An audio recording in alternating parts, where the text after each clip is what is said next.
Innal hamdalillah nahmaduhu wa nasta'inuhu wa nastaghfiruh wa na'udzu billahi min syururi anfusina wa min sayyiati a'malina. May yahdihillahu fala mudhillalah wa may yudlil fala hadiyalah.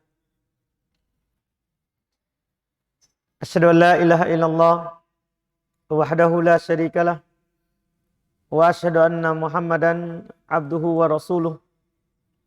Sallallahu ala nabiyina Muhammadin wa ala alihi wa ashabihi wa man tabi'ahum bi ihsan ila yaumiddin. Amma ba'd. Kaum muslimin wal muslimat jamaah salat maghrib rahimani wa rahimakumullah. Alhamdulillah, kembali di malam hari ini kita melanjutkan kajian tafsir. Tentunya masih membaca kandungan dari surat Al-Fatihah.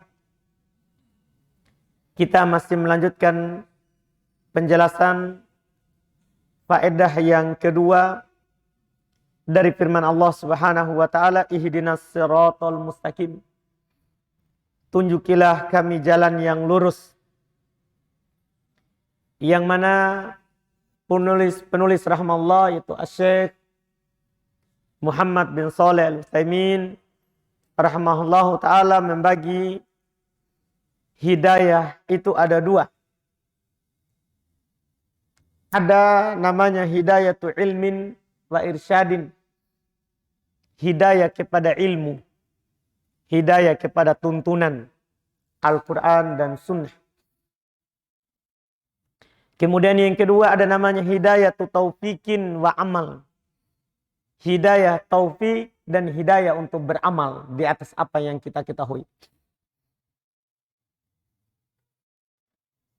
Dan beliau jelaskan bahwa yang pertama yaitu hidayah kepada ilmu itu hanya sekedar penunjukan. Hanya sekedar kita ditunjukkan kebaikan. Karena kalau kita tahu ilmunya, kemudian tidak ada amalan, itu baru hanya pohonnya, tapi tidak ada buah. Harus digandengkan dua hidayah. Hidayah mengetahui ilmunya dan hidayah mengamalkan ilmunya. Dengan inilah kita akan keluar dari nanti dua golongan yang disebutkan di ayat terakhir. Ghairil maghdubi alaihim waladdallin. Bukan yang dimurkai, punya ilmu, tidak beramal. Dan bukan yang sesat, tidak punya ilmu, tapi semangat beramal. Nah, kita harus punya dua hidayah baru kita baik. Itu hidayah tu ilmin wa irsyad. Kita harus punya hidayah berupa ilmu. Harus tahu ilmu Quran dan Sunnah. Dan harus punya hidayah tu taufik wa amal. Punya hidayah tentang taufik dan beramal dengan ilmu yang kita tahu. Kata penulis rahmallah, fal ula laisa fiha illa mujarrad ad-dalalah. Hidayah yang pertama itu tiada lain hanya sekedar kita mendapatkan petunjuk saja. Wallahu azza wa jalla qad hada bihadzal ma'na jami'an nas. Allah Subhanahu wa taala telah menunjuki seluruh manusia dengan hidayah ini. Hidayah tahu ilmu. Kama fi qauli ta'ala, sebagaimana dalam firman Allah Subhanahu wa taala, Syahrul Ramadan alladzi unzila fihi al-Qur'an hudan linnas. bulan Ramadan. Bulan Ramadan adalah bulan diturunkan padanya Al-Quran. Sebagai apa? Hudan linnas. Sebagai petunjuk untuk manusia. Tapi semua orang punya Quran di rumahnya, kalau Muslim. Semua orang tahu Quran ini adalah kalamullah. Sebagai petunjuk untuk manusia. Tapi apakah semua orang mengamalkan? Itu pertanyaan kita. Karena ini baru hidayah pertama. Kita mengetahui bahwa Quran itu adalah petunjuk, itu hidayah pertama. Dan belum berguna. Belum bermanfaat. Iya. Kemudian beliau bilang, watanya, sementara yang kedua. Setelah kita tahu bahwa Quran adalah petunjuk. Dan kalau kita dapat hidayah yang kedua sebagai tambahan, fiha hidayat taufik lil huda. Itu padanya terdapat hidayah. Kita diberikan taufik untuk mengamalkan ilmu tadi. Wattiba'is syariah. Kita mendapatkan hidayah untuk mengikuti syariat. Kita ambil perintah Rasul. Kita tinggalkan larangannya. Ini hidayah yang kedua. Ini yang tidak dimiliki kecuali orang yang diberikan hidayah. Yang lebih besar lagi. Kama fi qouli ta'ala, ini seperti firman Allah Subhanahu wa taala. Dalikal kitabu, itulah Alkitab, yaitu Quran. La raiba fi, tidak ada keraguan di dalamnya. Hudan lil muttaqin. Sebagai petunjuk untuk orang bertakwa. Ini petunjuk khusus. Orang yang sudah punya ilmu, kemudian diberi petunjuk untuk beramal di atas ilmu itu, ini yang sempurna. Diberi ilmu, kemudian diberi hidayah untuk mengamalkan ilmu. Ini sempurna. Dan beliau katakan, wahadihi qad yuhrimuha ba'dun nas. Wahadihi qad yuhrimuha ba'dun nas. Inilah yang Allah Subhanahu wa taala kadang sebagian manusia Allah tidak haramkan. Artinya banyak orang tahu bahwa Quran itu kebaikan, tapi sedikit yang mau mengamalkan kebaikan itu. Dan yang diberikan hidayah di atas kebaikan itu. Bahkan tidak sedikit orang yang dipalingkan oleh Allah dari Al-Quran, dari hadits Nabi kita Muhammad sallallahu alaihi wasallam.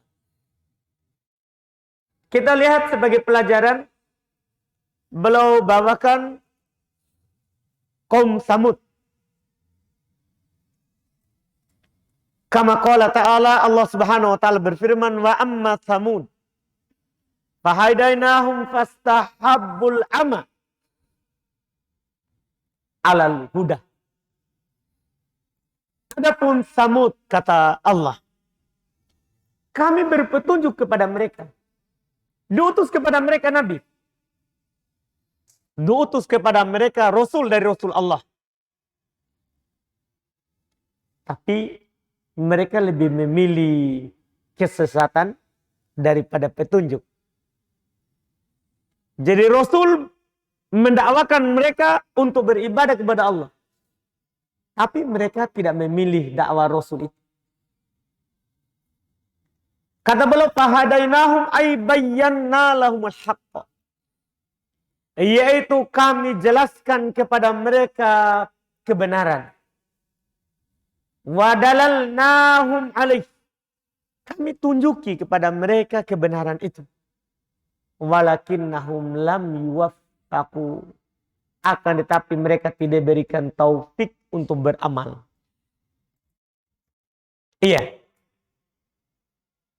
Ini umat sebelum kita. Di umat Islam juga seperti itu. kita bisa melihat banyak para penghafal Quran, banyak orang yang belajar keutamaan Quran, banyak orang yang menghafal hadis, dan orang yang belajar tentang hadis. Tetapi kalau kita melihat dia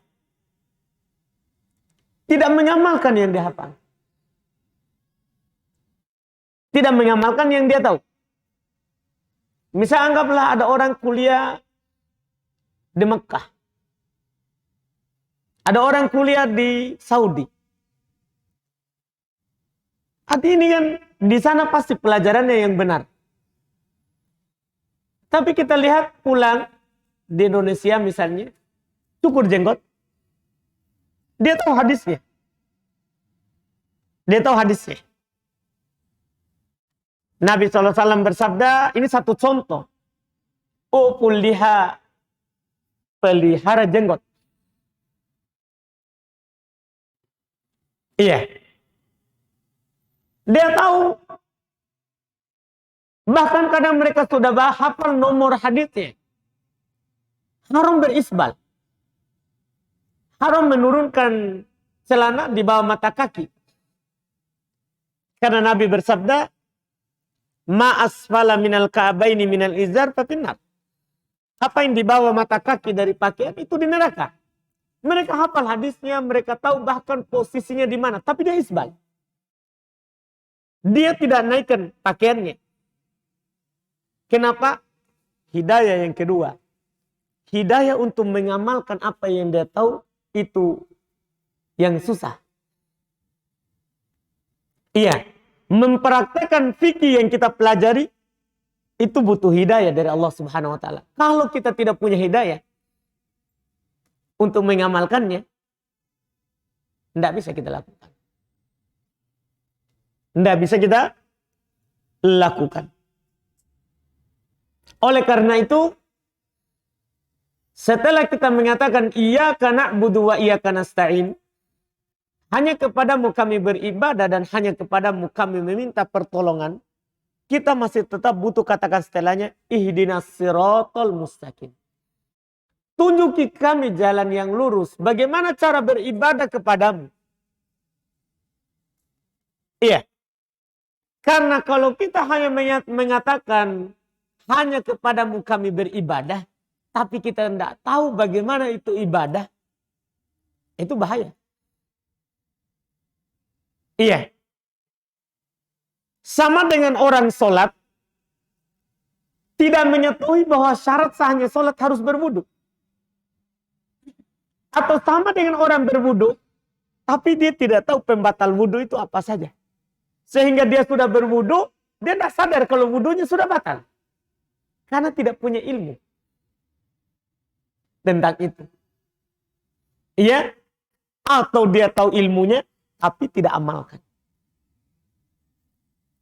Tapi dia tidak amalkan. Ini faedah yang kedua dari firman Allah, ihdinas siratal mustaqim. Faedah yang ketiga kata beliau, wa min fawaidil ayati, dan termasuk faedah ayat ini, annas siratal mustaqim, annas sirata yang qasimu ila qismain. Di antara faedah ayat ini, bahwasannya as-sirat, jalan itu terbagi dua.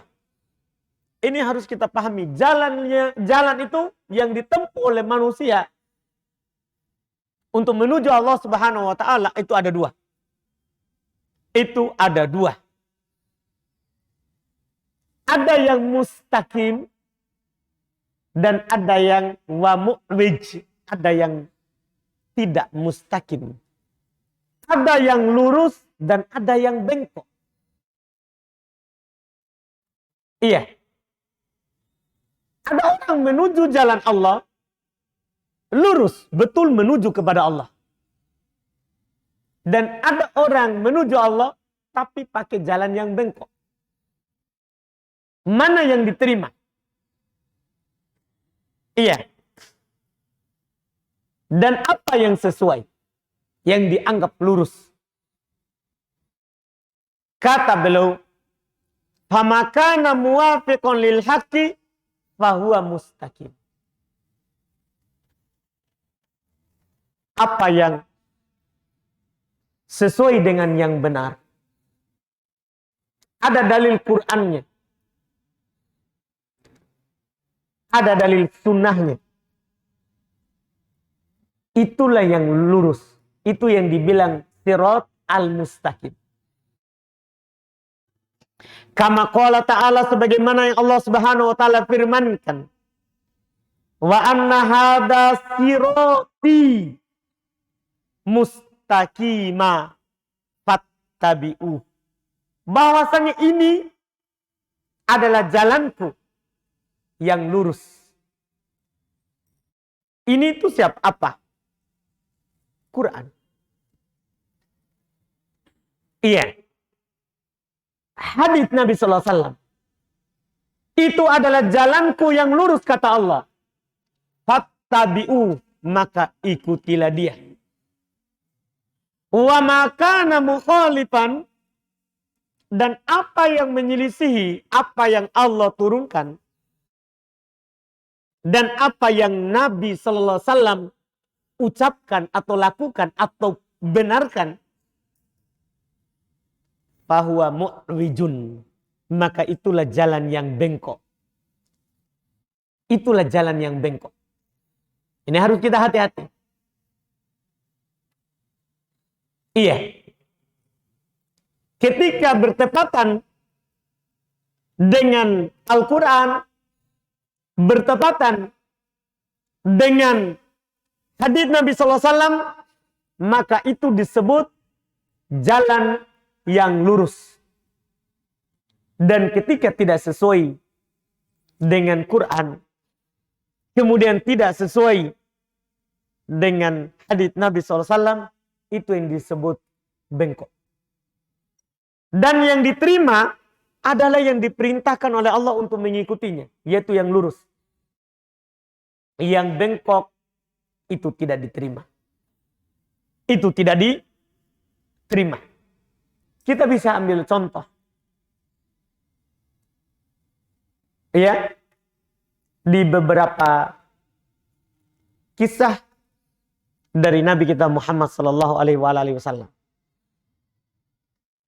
Misalnya kita ambil contoh sholat.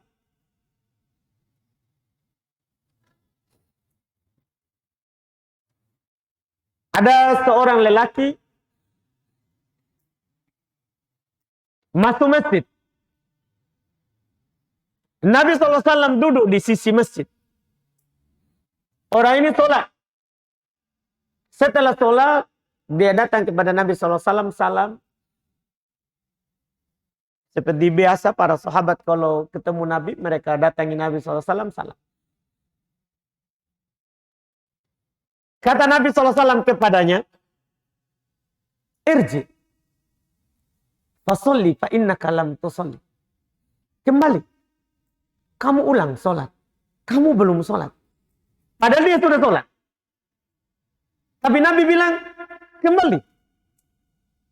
Kamu sholat. Belum sholat tadi. Orang ini kembali lagi. Dia kembali lagi sholat. Seperti yang pertama tadi. Tentunya dia lakukan akan lebih bagus daripada yang dia lakukan sebelumnya. Setelah sholat. Kembali lagi dia kepada Nabi SAW. Kedua kalinya. Salam kepada Nabi SAW. Nabi katakan, irji. Fasolli. Fa innaka lam tusolli. Kembali. Sholat. Kamu belum sholat. Kamu belum sholat. Dua kali. Ini kan sholat. Kita tahu bersama rukun Islam yang kedua. Allah yang katakan dalam Al-Quran, wa aqimus sholah. Dirikan sholat. Tapi cara mendirikannya harus sesuai dengan yang Nabi ajarkan. Karena Nabi katakan, solu kama ra'aitumuni usolli. Solat sebagaimana kalian melihat saya solat. Jadi harus seperti yang Nabi lakukan. Jadi orang ini kedua kalinya solat, datang kepada Nabi, Nabi masih bilang, kembali kamu belum solat. Dia solat lagi ketiga kalinya. Di kali ketiga masih sama. Kamu kembali, solat, kamu belum solat. Di sini dia sudah tidak mampu lagi memperbaikinya. Karena sudah 3 kali dia ubah tidak benar. Dia bilang, ya Rasulullah, ma'ahsin ghair hada. Wahai Rasulullah, saya tidak bisa lebih bagus lagi daripada yang saya lakukan ini. Fa'alimni, ajarkan saya solat. Maka Nabi SAW ajarkan kepadanya solat. Setelah Nabi ajarkan, sebagaimana yang disebutkan dalam buku-buku terkait dengan sifat solat Nabi, baru Nabi katakan kepadanya, Tsumma al-dzalika fi solatika kulli. Kamu lakukan seperti itu dalam setiap solatmu, baru dianggap solat. Iya. Baru dianggap solat. Ini contoh. Ini menunjukkan bahwa kita melakukan ibadah harus sesuai dengan yang dimaukan oleh Allah dan juga sesuai dengan dimaukan oleh Nabi kita Muhammad SAW. Tidak boleh keluar dari itu. Kapan keluar dari itu, maka kita dinamakan menempuh jalan yang bengkok. Menyelisih jalan Allah Subhanahu wa taala yang diperintahkan untuk kita ikuti. Yang Allah Subhanahu wa taala katakan, "Wa ma atakumur rasulu faquduh wa ma nahakum anhu fantahu." Apa yang dibawa oleh Rasul, ambillah. Dan apa yang dilarang oleh Rasul, tinggalkanlah. Dan juga apa yang Allah Subhanahu wa taala firmankan, Qul in kuntum tuhibbunallaha fattabi'uni. Katakanlah kalau memang kalian mencintai Allah, kalau memang kalian beribadah ingin dekat kepada Allah, maka ikuti saya, kata Nabi SAW. Ikuti saya, kata Nabi SAW. Siapa yang mengaku dia paling dekat kepada Allah, tapi merasa dia tidak perlu ambil dari Nabi, maka ini adalah tertipu dengan apa yang dia miliki. Tertipu dengan apa yang dia telah lakukan. Dia dipermainkan oleh syaitan dalam bentuk penghambaannya kepada Allah Subhanahu wa ta'ala. Ini 3 faedah yang terkait dengan firman Allah Subhanahu wa taala, ihdinas siratal mustaqim. Kemudian Allah katakan di ayat terakhir, siratal ladzina an'amta alaihim. Yaitu jalannya, tunjukilah kami jalan yang lurus. Yaitu jalannya orang-orang yang engkau beri nikmat atas mereka. Dan jangan salah paham siapa itu yang diberi nikmat atas mereka. Allah sudah jelaskan sendiri siapa mereka. Kata Allah di dalam Al-Quran, wa may yuti'illaha war rasula fa ulaika ma'al ladzina an'ama Allahu 'alaihim. Siapa yang mentaati Allah dan Rasulnya, maka merekalah yang bersama orang-orang yang diberi nikmat atas mereka. Jadi jalan yang lurus tadi, jalannya orang yang diberi nikmat oleh Allah. Siapa mereka? Pertama, mereka yang mentaati Allah dan Rasulnya. Kalau ada orang mengaku berada di atas jalan yang lurus, tapi tidak taat Allah, tidak taat Rasul, itu salah pengakuannya. Siapa mereka? Allah juga sebutkan. Minan nabiyyin. Mereka adalah orang-orang yang bersama para nabi. wasiddiqin, para siddiq, wasyuhada, para syuhada, wassolihin, dan orang-orang soleh. Wa hasuna ulaika rafiqa, mereka adalah teman terbaik. Ketika kita berteman dengan para nabi Allah, orang-orang siddiq, orang-orang syuhada, orang-orang soleh, itu teman terbaik. Kemudian ghairil maghdubi alaihim, tunjuki kami jalan yang lurus, jalannya orang-orang yang diberi nikmat atas mereka. Dari tadi golongannya ghairil maghdubi alaihim, bukan jalannya orang-orang dimurkai atas mereka, yang punya ilmu tapi tidak amalkan. Itu orang dimurkai. Mereka adalah nanti akan datang dalam tafsir orang Yahudi. Dan siapa yang tahu yang benar tapi tidak mengamalkannya. Yang tahu kebenaran tapi dia tinggalkan. Itu namanya al-maghdub alaihim. Waladdallin, bukan pula jalannya orang-orang yang sesat. Orang yang sesat adalah orang Nasoro, tidak punya ilmu tapi semangat beramal. Atau yang semisal dengan mereka, dari orang-orang bodoh tapi suka beramal. Iya. Yang semangat beramal tanpa ilmu, itulah ad-dhal. Kalau al-maghdub punya ilmu tidak amal. Tahu ilmunya tapi dia tinggalkan, dia selisihi. Dia selisihi. Iya. Contoh yang mudah tadi yang kita contohkan. Dia tahu berjenggot itu disyariatkan, tapi dia tidak berjenggot. Tahu ilmunya. Dia tahu isbal itu tidak boleh, tapi dia pergi isbal. Tahu ilmunya, tapi anggaplah sunnah, tapi sunnah itu kan wajib harus dilakukan, bukan ditinggalkan. Anggaplah sunnah, nah apalagi kalau wajib. Apalagi kalau wajib. Ini permintaan kita dalam sholat. Ihdinas siratal mustaqim, tunjukilah kami jalan yang lurus. Siratal ladzina an'amta alaihim, jalannya orang-orang yang engkau beri nikmat atas mereka.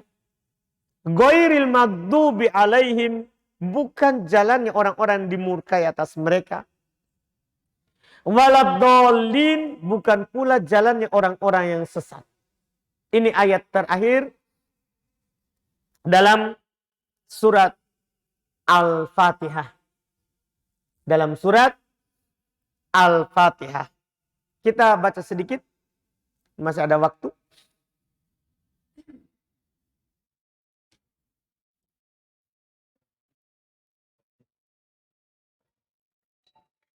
Kata beliau, qauluhu ta'ala, firman Allah Ta'ala, siratal ladzina an'amta alaihim, jalannya orang-orang yang diberi nikmat atas mereka. Atfu bayanin li qaulihi ta'ala as-siratal mustaqim. Ini ataf bayan. Ini i'rabnya ini. Ini disebut dengan ataf bayan. Atau juga bisa di-i'rab sebagai badal. Bagi orang yang sudah belajar bahasa Arab. Ini ataf bayan terhadap firman Allah Subhanahu wa taala, siratal mustaqim. Yaitu apa itu jalan yang lurus? Maksudnya adalah penjelasannya jalan orang-orang yang diberi nikmat atas mereka. Walladzina an'amallahu alaihim humul madhkuruna fi qoulihi ta'ala. Dan orang-orang yang diberi nikmat atas mereka adalah orang-orang yang disebutkan dalam firman Allah Ta'ala dalam ayat yang kami sebutkan tadi. Wa may yuti'illaha war rasul, siapa yang taat kepada Allah dan Rasul, faulaika ma'alladzina an'amallahu alaihim, maka mereka itulah yang bersama orang-orang yang diberikan nikmat atas mereka. Minan nabiyyina wasiddiqina wasyuhada'i wassolihin wa hasuna ulaika rafiqa. Tadi ayat yang kami terjemahkan. Wa qauluhu ta'ala, dan firman Allah Ta'ala, ghairil maghdubi alaihim, Bukan jalannya orang-orang yang dimurkai atas mereka. Kata beliau, humul Yahud. Bukan jalannya orang Yahudi. Wa kullu man alima bil haqqi walam ya'mal bih. Dan bukan jalannya orang-orang yang tahu ilmu, tahu kebenaran dan tidak mengamalkan kebenaran itu. Jauhkan kami dari jalan itu. Wa qauluhu waladdallin, dan firman Allah bukan pula jalannya orang-orang yang sesat. Siapa itu? Humun Nasara. Jauhkan kami dari jalannya orang Nasara. Iya. Qabla bi'tsatin nabi. Yang ada sebelum diutusnya para nabi. Wa kullu man amila bighairil haqqi jahilan bih. Demikian pula jauhkan kami jalannya orang-orang yang beramal tapi tanpa dalil. Beramal pakai perasaan. Menurut saya ini baik. Kan saya lakukan karena kebaikan. Beramal pakai perasaan. Jauhkan kami dari yang seperti itu. Jahilan bih. Melakukan tapi bodoh. Hanya sekedar sami'tu nasa yaquluna syai'an faqultu. Ra'aitun nasa amila syai'an fa'amiltu. Hanya sekedar saya mendengar orang katakan, saya katakan. Saya melihat orang lakukan, saya lakukan. Itu dia lakukan. Karena sekedar lihat. Dia tidak tahu itu apakah benar atau tidak. Itu ada dasarnya atau tidak.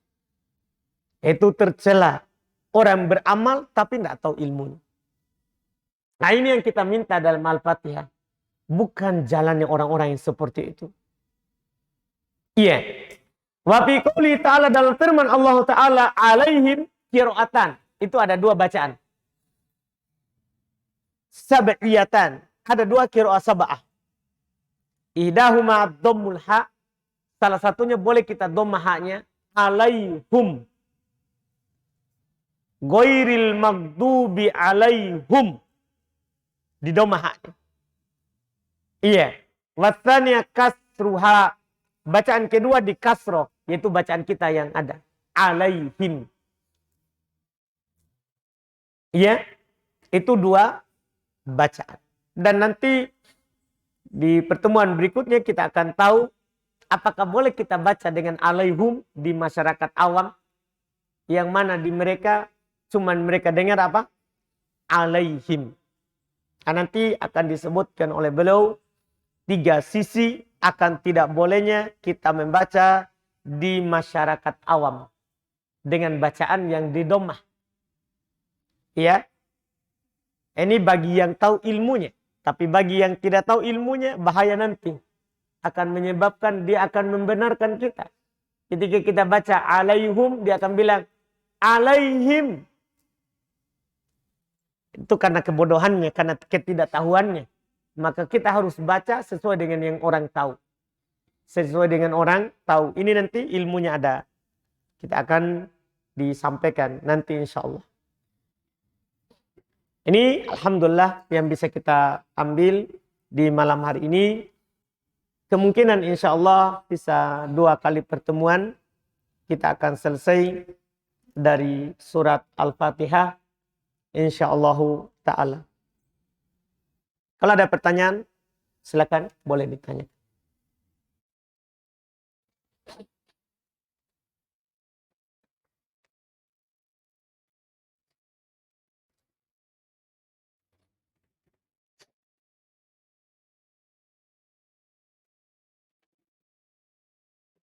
Saya berwudu di rumah dan ingin berangkat ke masjid. Lalu, kalau di perjalanan tidak sengaja bersentuhan dengan yang bukan mahram. Misalnya dia menepuk saya dari belakang. Apakah wudu saya batal atau tidak? Tidak. Karena menyentuh perempuan atau bersentuhan dengan perempuan itu tidak membatalkan wudu. Tidak membatalkan wudu. Karena orang-orang yang mengatakan batal wudunya berdalil dengan firman Allah Subhanahu wa taala, "Aw lamastumun nisa." atau kalian menyentuh perempuan. Tapi ayat ini bukan menyentuh begini. Bukan. Yang disebutkan menyentuh perempuan di situ maksudnya adalah kata Ibnu Abbasin radhiyallahu taala anhuma, jama'tum. Kalian berhubungan badan. Jadi batal itu kalau berhubungan badan. Bahkan bukan hanya wudhu yang batal. Wajib kita mandi. Adapun menyentuh, maka tidak membatalkan wudhu. Nabi SAW keluar sholat, sebelum keluar beliau cium istrinya, tidak wudhu. Nabi juga SAW beliau sholat, pernah sholat malam, ya, dan beliau sentuh kakinya Aisyah supaya ditekuk, dan beliau tetap lanjutkan sholat. Iya, masalah menyentuh yang bukan mahram, dosa kalau sengaja. Bukan itu pembicaraan kita. Bukan itu pembicaraan kita. Pembicaraan kita adalah membatalkan wudhu atau tidak. Dan hukumnya tidak membatalkan wudhu.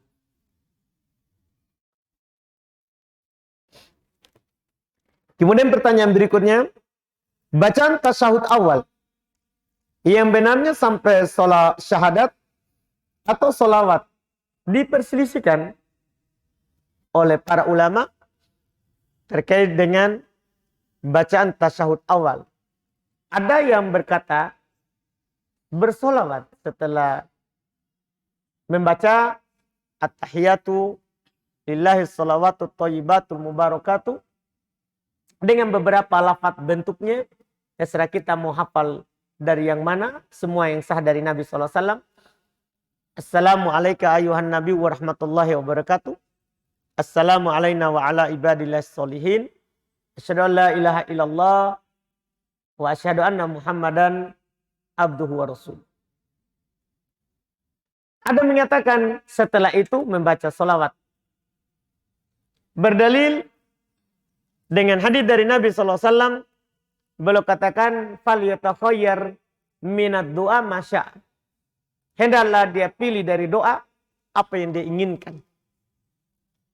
Jadi mereka katakan doa terbaik adalah salawat. Itu sisi pendalilannya. Sisi pendalilannya. Iya. Dan ulama yang lain lagi mereka berkata sampai ke syahadat saja. Tidak sampai ke salawat. Adapun berdoanya boleh berdoa dengan doa umum. Tidak harus salawat. Salahnya dari pendapat pertama kata mereka karena dia khususkan apa? Salawat. Padahal Nabi cuma bilang pilih doa. Kalau misalnya imam masih lanjut, kita sudah selesai, boleh di situ berdoa. Apa yang kita mau dari kebaikan dunia dan kebaikan akhirat. Tidak harus bersolawat. Dan pendapat ini yang kuatnya karena Nabi ajarkan tasyahud itu terpisah antara solawat dengan yang pertama. Antara solawat dengan yang pertama. Itu insya Allah yang kuat. Tapi kalau ada orang yang baca juga salawat, sholatnya tetap sah. Karena masuk dalam doa. Karena masuk dalam doa. Wallahualam. Bacaan pada saat ruku dan sujud. Yang sahihnya yang mana Ustaz? Saya pernah mendengar teman katanya, oh itu pertanyaan ketiga ya. Oh pertanyaan ketiga. Saya tidak lihat ada nomornya karena terhapus.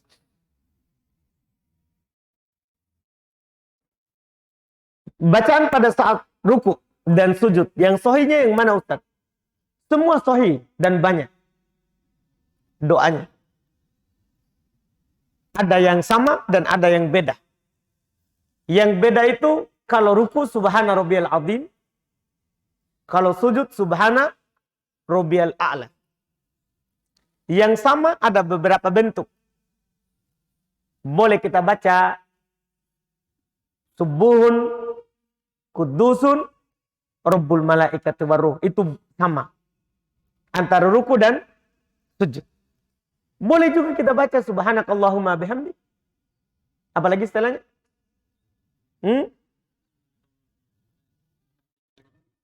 Subhanakallahumma rabbana bihamdik. Allahumma gfirli. Itu sah juga dari Nabi SAW. Sahih juga. Dan rata-rata doa sujud, doa ruku itu sah dari Nabi SAW. Bukhari Muslim, ada juga riwayat Muslim saja. Karena Imam Muslim lah yang paling banyak membawakan yang beragam. Iya, yang beragam lafadznya di Imam Muslim. Mana yang mudah bagi kita hafal, maka boleh kita baca.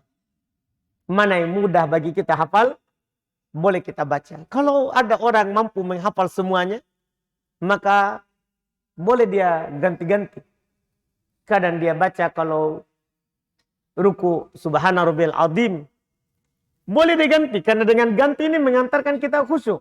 Karena kalau kita baca subhana rabbil azim terus, biasanya berjalan begitu saja tanpa diperhatikan. Iya kan?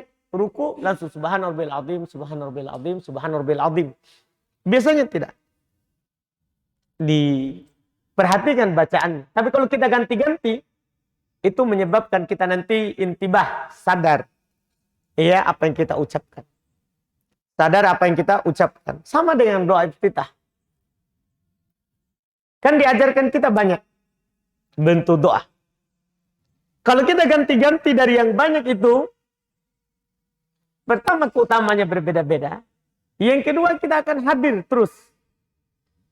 Pikiran kita dalam sholat. Pikiran kita dalam sholat. Iya.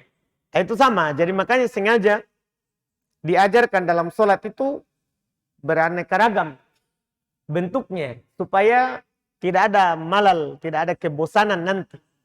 Kalau kita futur terhadap satu tuntunan, kita ganti dengan tuntunan yang lain. Yang dituntunkan. Yang dituntunkan. Iya. Kemudian pertanyaan ketiga ini tidak terlalu berfaedah.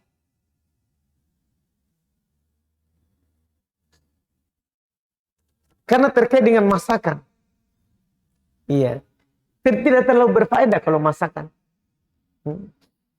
Adapun kalau halal haram, kita bertanya misalnya, apa hukum makan toke? Nah, itu lebih berfaedah. Iya. Iya kan? Itu lebih berfaedah. Daripada tanya yang lain. Ada pertanyaan lagi? Silakan Dalala.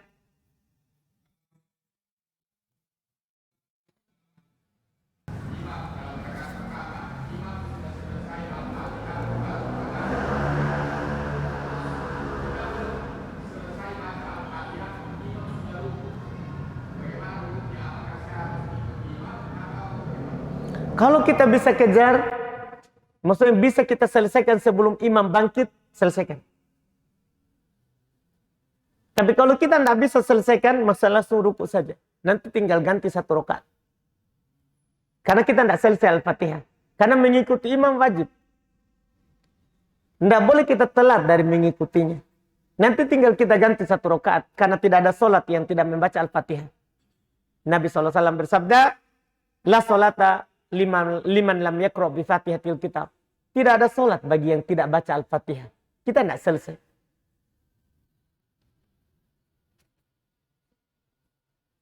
Baik, kita cukupkan dengan pertanyaan terakhir tadi. Alhamdulillah. Subhanakallahumma hamdik, asyhadu an la ilaha illa anta astaghfiruka wa atubu ilaik. Assalamualaikum warahmatullahi wabarakatuh.